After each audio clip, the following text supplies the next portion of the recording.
pour les morts, pour annoncer l'évangile aux morts de ce monde. Eh oui. Seigneur, qui disait un disciple du Seigneur, laisse-moi enterrer mon Père. Le Seigneur dit, laisse les morts enterrer leurs morts. Et toi, viens, suis-moi. Alléluia. Ici, c'est le royaume des morts. Quand je marche dans l'ombre de la vallée de la mort, et sur le territoire des païens, la Galilée des nations, l'ombre de la mort, une lumière s'est levée. C'est écrit dans la parole de Dieu, c'est moi qui le dis. Mon royaume n'est pas de ce monde. Mon royaume ici, c'est les ténèbres. C'est la mort. Les gens vont à la mort. Et ils sont morts en vérité. Parce qu'ils ont tous des sectes, ils ont tous des machins comme ça. Ils prennent la parole de Dieu, la parole des apôtres, ils prennent toutes ces choses-là, et ils les mettent pour leur ton. Ils ne pourront jamais comprendre alors ce qui va se passer dans la parole de Dieu. Ils attendent toujours quelque chose, puisqu'ils croient que c'est pour eux que le temple est un nouveau temple. Mais c'est faux. Le Seigneur Jésus, ce qu'il a bâti, la parole de Dieu nous dit, ce que Dieu détruit, il ne bâtit plus. Le Seigneur Jésus, alors, il serait mort pour la loi, pour nous enlever la malédiction de la loi, il remettrait un temple de la loi, et il nous remettrait sous la malédiction, ainsi que les Juifs. Mais c'est un truc de fou. Mais comprenez bien. Mais quels sont vos dirigeants? Ils vous ont dirigé dans les choses égarées eux-mêmes, la parole de Dieu le dit. Ils en égarent d'autres. Et le Seigneur a dit, je leur ai donné une puissance d'égarement. Comme un homophobe, comme quelqu'un qui est pédophile, eh bien, il se dit pasteur homosexuel, ou alors curé homosexuel. Mais le Seigneur a dit, je leur ai donné une puissance d'égarement. Comment tu peux être pasteur homosexuel avec une puissance d'égarement? Et comment toi qui maries les homosexuels, peux-tu dire que tu es de Dieu alors que tu as reçu aussi une puissance d'égarement? Et que tu crois au mensonge? C'est écrit dans Romains 1. Et 2 Thessaloniciens 2:11. Une puissance d'égarement pour commettre avec homme des choses infâmes. Alors toi tu maries les homosexuels, tu as reçu une puissance d'égarement, non d'un démon mais du Seigneur, mais tu te dis, mettons, je te marie parce que ça vient de Dieu. Mais quel Dieu? Le Dieu de ce monde, le Dieu de ton propre chef, le Dieu romain, le Dieu politique. Parce qu'à côté, chez moi, il y a des protestants, et chez les protestants, il y a des politiques qui ont dit, il faut que vous mariez les homosexuels. Voyez-vous? Mais le Seigneur, s'il voulait marier les homosexuels, il n'aurait fait que des mâles, ou alors que les femelles. Il n'aurait pas dit, allez, multipliez-vous. Mais c'est vrai que maintenant, les homosexuels se multiplient, sont pour cela, pour créer, comme disait Coluche, un truc de fou. C'est une abomination à l'Éternel. Mon royaume n'est pas de ce monde. Si vous cherchez la bénédiction de ce monde, vous ne l'aurez jamais. Il faut rentrer en esprit avec le Seigneur. Celui qui s'attache avec lui, il est un seul esprit. C'est là qu'on devient éternel et c'est là qu'on comprend les choses du Seigneur. Je mettrai mon esprit en vous et mes lois en vous et je vous enseignerai toutes choses. Mais si c'est un homme du dehors, qui vient de Rome, qui soit témoin de Jéhovah, bouddhiste, ou ce que vous voulez, il ne pourra jamais vous annoncer la parole de Dieu. Sortez. Calculez, rentrez en vous-même, pécheurs, pour voir si vous êtes dans la vérité. Mais oui, il en va de votre salut éternel, qui dit le Seigneur.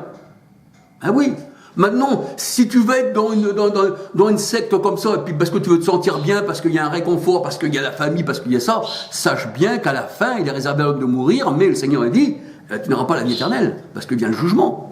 Réjouis-toi pendant les jours de ta jeunesse, mais ensuite vient le jugement. Eh oui. Julien, vie et lumière, témoin de Jéhovah, toutes les sectes du monde, c'est rattaché à Rome, pratiquement. À part le bouddhisme peut-être, et encore, on trouve dans les églises romaines des choses du bouddhisme, comme les mains jointes, les chapelets, le mot moine, le mot monastère, le vœu de silence, comme on retrouve là-bas. Ah oui, tout ça, ça fait partie des religions du monde.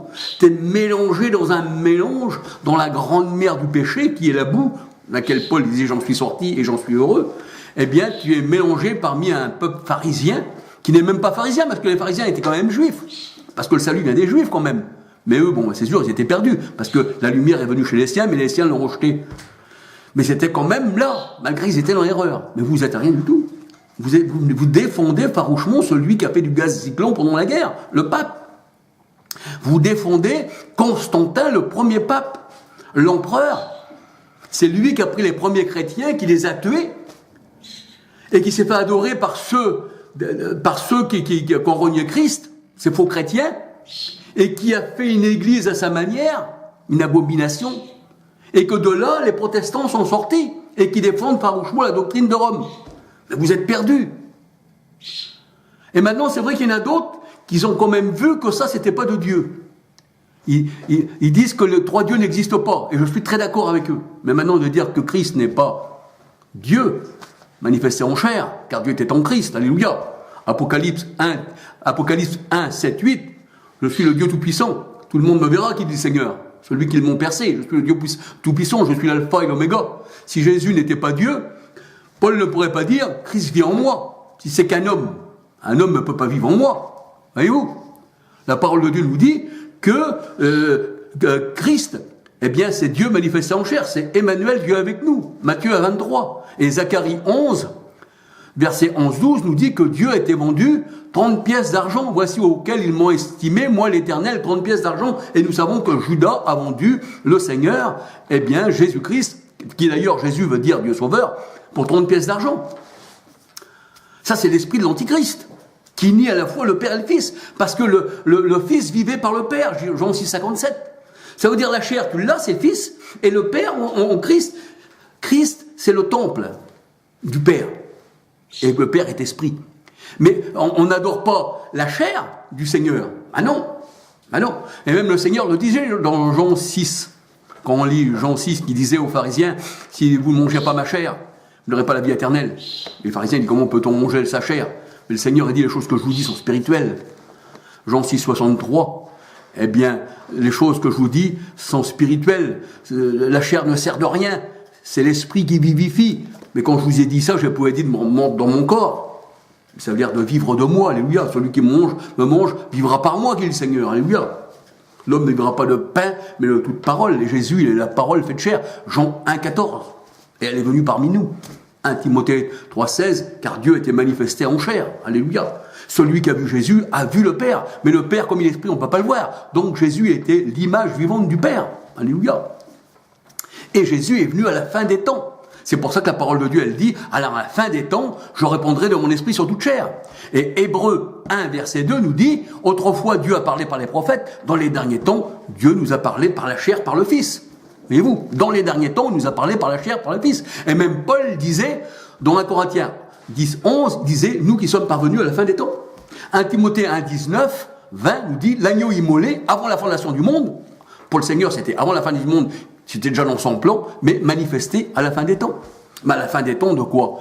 Eh bien, la loi de Moïse. À la fin des temps de cette terre que Jésus a jugée. À la fin des temps de toutes choses. Voici, je fais toutes choses nouvelles. Alléluia. C'était ça la fin des temps. Pour le Seigneur. Le royaume des cieux n'est pas venu de manière à frapper les regards. Puisqu'il est spirituel. Puisque la foi, c'est ça, c'est spirituel. La foi ne regarde pas les choses visibles. Vous savez, dans 2 Corinthiens 4, 18, nous dit, maintenant, eh bien, on regarde pas aux choses visibles, mais on regarde aux choses invisibles. Car les visibles qu'on avait vus, enfin que les disciples avaient vus, c'était passager, c'était pour un temps. Mais il dit, les invisibles sont éternels. C'est pour ça que 2 Corinthiens 5, verset 16 nous dit, eh bien, que si les disciples l'ont connu comme ça, Christ le connaissent plus comme ça. Et dans l'Apocalypse, on regarde dans l'Apocalypse, on peut regarder dans la parole de Dieu, vite fait, parce que je vois que la caméra va bientôt s'éteindre. Eh bien, Apocalypse 2, oui, je crois que c'est Apocalypse 2. Apocalypse 2, voilà ce qu'il est dit, et pour moi qu'il dit, puisque maintenant Christ, on le connaît plus selon la chair, mais on le connaît selon l'esprit, vous voyez bien que c'est pas un homme, c'est Dieu. Hein. Alors, voici, la parole de Dieu nous dit, dans Apocalypse 2, 7, que celui qui a des oreilles entende ce que l'esprit dit aux églises. Mais là, c'est le Seigneur qui parle, on va le voir, hein, jusqu'à 18. Apocalypse 2, 7 à 18. Que celui qui a des oreilles entende ce que dit qui a des oreilles entende ce que dit l'Esprit aux églises. À celui qui vaincra, je donnerai à manger de l'arbre de vie qui est dans le paradis de Dieu. Mais ça, on sait que le Seigneur Jésus a déjà vaincu le monde. C'est pour ça que l'Apocalypse, les curés l'ont mis à la fin. Pour faire croire que l'Antichrist, c'était pas eux, parce que ça parle beaucoup de l'Antichrist. Donc, ils l'ont mis à la fin, mais alors qu'il devait être plutôt ailleurs. Voyez-vous, quand il dit Jésus revient bientôt, dans l'Apocalypse, ça veut dire que là, il allait faire des choses. Voyez-vous. Alors, voici ce que dit le premier et le dernier, celui qui était mort et qui revient à la vie. Donc, l'Esprit, hein, Apocalypse 7. Voici ce que l'Esprit dit aux églises. Voilà. Alors, il dit que celui qui a des oreilles entende ce que l'Esprit dit aux églises. Voyez-vous? Et là, au verset 18, il dit, voici ce que dit le Fils de Dieu, celui qui a les yeux comme une flamme de feu et dont les pieds sont semblables à de l'airain ardent. Apocalypse 18. Voici ce que dit le Fils de Dieu. Donc, voici ce que dit l'Esprit.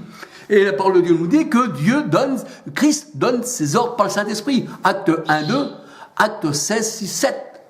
Et celui qui n'a pas l'Esprit du Christ ne appartient pas. Là, il n'est pas parlé d'une Trinité. Il est temps de vous remettre dans la parole de Dieu, pour ceux qui l'aiment, le Seigneur, pour ceux qui veulent marcher avec lui, pour ceux qui se disent de lui, alléluia. Maintenant, si votre vie éternelle, vous vous en fichez, marchez comme vous l'entendez. N'ayez même aucune religion. Mangez, buvez, car demain vous mourrez, c'est ce que dit Paul. Mais sachez que pour tout cela, il y a un jugement après la mort, c'est ce que le Seigneur dit. Et c'est pour ça qu'on parle aujourd'hui, même si on va être insulté. Enfin, je sais qu'on sera insulté, c'est sûr, parce que dès l'instant qu'on touche à une doctrine de secte, de ci, de ça, eh bien on met à mort. Voyez-vous, on a touché la doctrine catholique, eh bien il y a eu des guerres de religion entre protestants et catholiques. Vous voyez, c'est grand là, c'est un mort. On disait qu'il fallait convertir de force. Mais comment on veut convertir quelqu'un de force, un peu comme Martin Luther avec les Juifs, il a voulu faire, ou les catholiques ont voulu faire avec le monde? Convertir à la Trinité, alors que c'est plutôt aux Juifs qu'il fallait être convertis, parce que le salut vient des Juifs. Eh bien, comment voulez-vous qu'on soit converti de force? Si j'ai pas la foi dans ton truc, même que tu me tues, je te dirai peut-être oui avec la bouche par le mal, mais dans mon cœur, tu ne pourras pas convertir mon cœur. Il faut que tu sois un élu dès la fondation du monde pour que tu crois au Christ. Pour ça que la parole de Dieu, elle dit, tous ceux qui étaient destinés à la vie éternelle cruront en Jésus-Christ. Alléluia. Si t'es pas destiné, si t'es pas élu, si t'appartiens pas au Seigneur, si ton cœur n'est pas à lui, avant le monde, parce qu'il connaît, pour ça qu'il dit, j'ai haï Ésaü, et j'ai aimé Jacob, avant qu'ils soient nés, qu'ils étaient dans le sein de leur mère, avant qu'ils fassent le bien et le mal, un peu comme Paul, il faisait encore le mal, il était dans le meurtre, le Seigneur, sur le chemin de Damas, il l'a arrêté, il lui a dit, Paul, je suis Jésus que tu persécutes, que veux-tu que je fasse, Seigneur? Et Paul le dit, quand celui qui m'avait élu avant la fondation du monde a jugé bon de me mettre à part, de m'appeler au jour voulu, eh bien, je n'ai pas résisté à la voix céleste. Alléluia. Et vous? Il y a toute une panoplie de choses à regarder dans la parole de Dieu pour être sauvé. On n'est pas sauvé par nos œuvres, mais il faut quand même savoir si on est dans une secte ou si on est dans les plans du Seigneur. Alléluia. On peut passer dans la vie par plusieurs portes pour chercher une perle. Mais ça ne nous empêchera pas de faire 50 portes. Comme moi, j'ai passé par plusieurs portes. Un bébé, il tombe par terre, il se relève. Mais c'est pas parce qu'il a tombé qu'il va pas un jour courir. Il va peut-être même à recevoir le prix de la course à pied, ou je sais pas. Mais il s'est pas laissé tomber. Il faut passer des fois par plusieurs portes. Mais Jésus, il apporte. C'est pour ça qu'il nous le dit, le Seigneur. C'est pas une porte qu'on ouvre, c'est sûr, c'est qu'on croit symbolique. Alléluia. Comme les montagnes, comme je vous dis que ça représentait des rois. Hein? Regardez Jérusalem. Jérusalem, elle est tombée du ciel. Pourtant, elle n'est pas du ciel. Elle est sur terre, Jérusalem. Eh bien, quand on regarde la lamentation de 1, elle est tombée du ciel sur terre. C'est comme le roi, le prince de Tyr, il est tombé du ciel sur terre. Il avait la bénédiction de Dieu, le Seigneur l'a jeté à terre. Il dit, je te jette à terre. Comme Pharaon, tout ça, que le Seigneur a jeté à terre. Voyez-vous? Comme le Seigneur, il a jeté à terre, eh bien, tous ceux qui n'y appartiennent pas. C'est pour ça que le Seigneur Jésus-Christ, quand il écrivait, il disait, eh bien, tous ceux qui ne sont pas à moi seront inscrits sur la terre. Et ça, quand le Seigneur Jésus-Christ, il écrivait avec son doigt, on le retrouve aussi dans Jérémie. Hein, tous ceux qui me détestent seront inscrits sur la terre. Et Jésus inscrivait sur la terre. Hein, pour ça que le Seigneur, il dit, recherchez pas les choses qui sont sur la terre, mais recherchez celles qui sont célestes. Alléluia. Et oui, il faut toujours essayer de dire, eh bien, Seigneur, que ça soit ta volonté, mais pas la mienne. Maintenant, les sectes, ils font leur volonté. Ils ont mis des credos. Ils ont mis des règles. Et même dans leurs réunions, je me rappelle dans le temps, quand j'allais, assis-toi là, fais ci. Levez-vous, baissez-vous, faites ci, faites ça. C'est des gourous. C'est pas ça qu'on m'a appris à connaître le Seigneur, maintenant. Le Seigneur, en vérité, la parole de Dieu, elle dit, il est esprit, de Corinthiens 3,17. Parce qu'il y a un seul esprit. Et ce Seigneur-là, bien sûr, il est en nous, parce que celui qui s'attache au Seigneur est avec lui un seul esprit. Voyez-vous? Et on est à l'écoute de l'Esprit de Dieu. Le Seigneur, il dit, ne soyez pas dans les traditions humaines. Il le disait aux pharisiens. Les pharisiens, qui veut dire séparés, bien sûr, ils sont séparés de Dieu. Enfin, pas tous, que Paul était un pharisien, mais lui s'est séparé des pharisiens, c'est encore mieux, et puis il est venu au Seigneur. Eh bien, le Seigneur disait dans Marc 7, 14 à 23, les pharisiens, qui se disaient des docteurs de la loi, ils voulaient dire au Seigneur, mais pourquoi tes disciples ne lavent pas les mains? Mais le Seigneur dit, vous lavez les plats, tout ça, vous lavez tout. L'intérieur, il n'y a pas de problème, tout est beau chez vous. Quand on regarde à la vue, c'est propre. Mais le dedans, c'est un cimetière, sépulcre blanchi. Le Seigneur a dit, vous avez annulé le commandement de Dieu au sujet de vos traditions. Et oui. Et pourtant, les pharisiens se disaient quoi? Ben, ils se disaient hommes de Dieu. Ils instruisaient le peuple dans l'erreur. Le Seigneur a dit, vous faites tout pour faire un prosélyte, c'est-à-dire un converti. Une fois qu'il est devenu, il est pire que vous. Il était pire le prosélyte. Ah oui, pire que vous, qui dit le Seigneur. Fils de la gêne. La gêne, c'était un feu qui brûlait au temps des apôtres. C'était un dépotoir où on vidait toutes sortes d'ordures. Fils d'ordure, qui voulait dire par là, Seigneur. Fils de rien.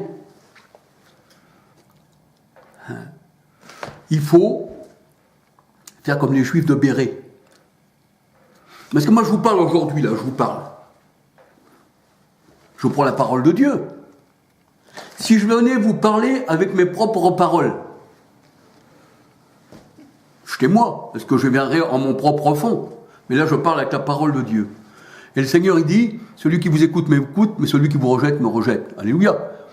Donc, je vous ai parlé avec la parole de Dieu. Sortez des sectes, examinez toutes choses. Prenez-vous pas pour des apôtres, parce que les vrais apôtres, c'est eux qui étaient les vrais apôtres. Et tout ceci, le Seigneur, il dit, eh bien, que cette parole-là est accomplie. Alléluia. Eh bien, que le Seigneur vous bénisse et que le Seigneur vous garde. Alléluia.